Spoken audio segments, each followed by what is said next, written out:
Now, in that press con, VP Sara spoke about a lot of topics. Correct? Mhm. All right. In other words, Mr. Witness, kindly answer yes. Yes, sir. Not simply say, in other words, Sorry, Your Honor. she said many statements in that press con. She said many statements, sir. All right. My question is this. Do you know for sure that VP Sara's statements during that press con happened in real life? In real life? Well, Objection, Your Honor. Incompetent. The statements happening in real life as to the real life of the Vice President, this witness is being asked that question. Of course, the witness is incompetent, Your Honor, please. counsel, kindly reform. It seems the witness did not understand Okay, the let question. me help you. I'm showing you also a portion of our exhibit D-1-145-8.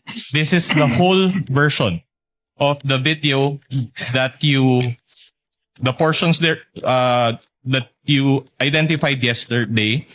And particularly, I'll show you timestamp 51-07 or :07 onwards of the video. In this video, the Vice President mentioned about events that happened inside the Batasang Pambansa. Can we play that video, please?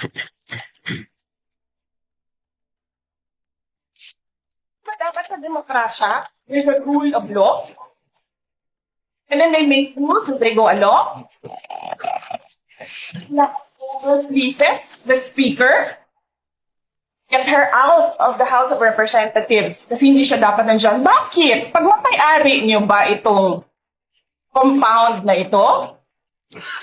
And then sasabihin pa nila sa akin na there is a threat to my life inside the Batasang Pambansa? Why is there a threat to my life?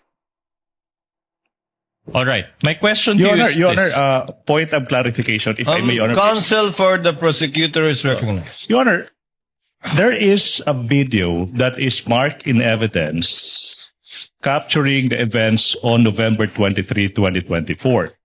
And here we have the defense. Your Honor, may we just Oh, note the objection, Your Honor? Wait, I'm This explaining. is not the time for lecture, Your Honor. Counsel have not yet recognized. You'll let counsel for the prosecutor Your Honor, finish. point of clarification. They are presenting a video with anecdotes.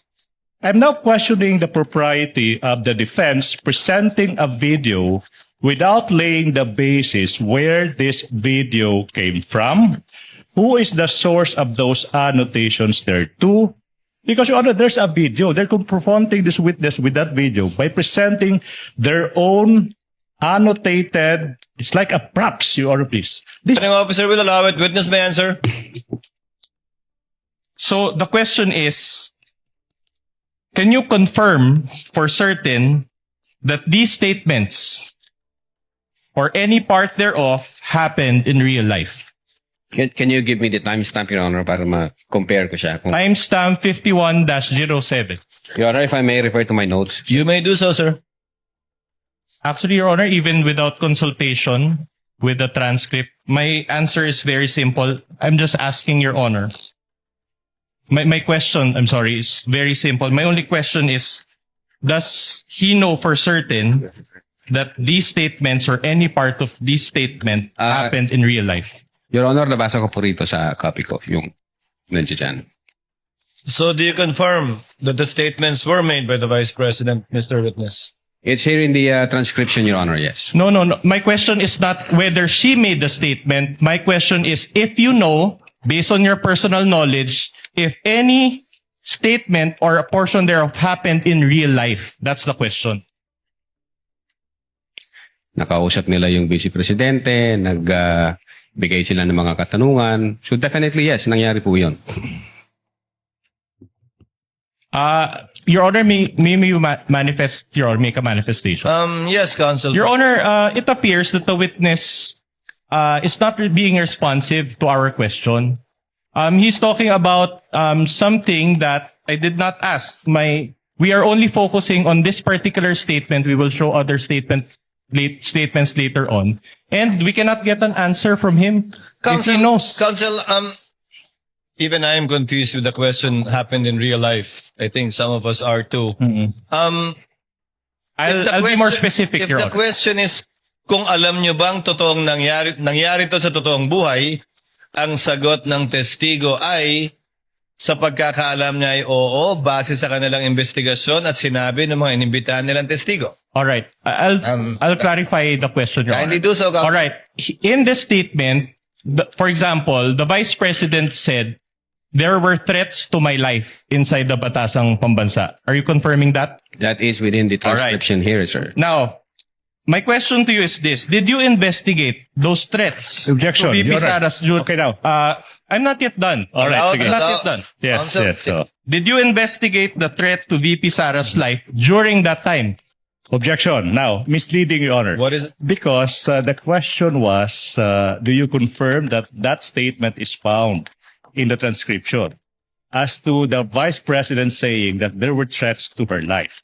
And then the witness said, yes, I confirm that I can find it in the transcription. Now, the next question of the good counsel is, so did you investigate the threats? That is the classic misleading question. Can we get a Assuming ruling, fact. Your Honor? Counsel, he's a lawyer. Attorney Lotok is a lawyer and he knows exactly what's going on. Attorney Lotok, kindly answer. Yes, Your Honor.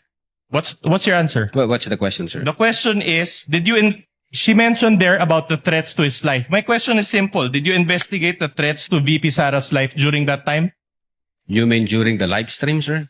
During that time, correct.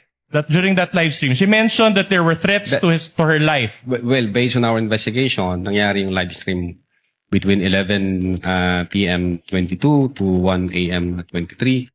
And then nalaman namin through, nung kumalat siya sa social media, ng mga hapon na, kaya nag-start kami ng investigation. At that time, hindi pa namin alam yung buong laman ng video na yan kasi nag-start pa lang kami. So, I instructed Agent Calilong na siya maging agent on case and then kunin niya yung video, the whole video para sa authentication. Attorney And Lotok, so far- kindly answer the question directly. So I get from your long answer that the answer is no. Specifically at that live stream moment, no, sir. Hindi pa That namin was the alam yun, sir. question of Attorney Binluan. If you investigated at that time, so the answer is no. Yes, sir. Hindi malilimutan, hindi mapapatawad. Ang flood control, scam, mananatili sa isip ng bayan. Si Dadula in Action TV, laging nakamasid.